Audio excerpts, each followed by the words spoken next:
Klabu ya Simba Sports Club imekamilisha rasmi zoezi la usajili la kiungo mkabaji Djenino Tyrell Pallas ambaye amejiunga na kikosi cha wekundu wa Msimbazi kutoka klabu ya Stellenbosch FC ya Afrika Kusini.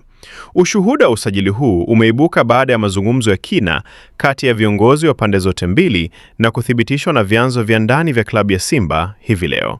Pallas ambaye ni kiungo mwenye uzoefu wa ligi ya Afrika Kusini na uwanja mpana wa kitaifa, anakuja Simba kwa lengo la kuinua kiwango cha safu ya kati ya uwanjani. Mchezaji huyo mwenye umri wa miaka 27 na alizaliwa Johannesburg, Afrika Kusini, alijizolea umahiri mkubwa akiwa na Stellenbosch ambako alifanya zaidi ya mechi 50 msimu uliopita katika ligi kuu ya nchi hiyo. Kwa mujibu wa taarifa rasmi, usajili wa Pallas umekamilika kwa pande zote kushiriki makubaliano ya kandarasi na vyeti vyake vya uhamisho wa kimataifa kubadilishwa, jambo ambalo linaifanya Simba sasa iwe na safu ya kiungo yenye nguvu na uzoefu zaidi kuelekea msimu ujao wa ligi na michuano ya kimataifa.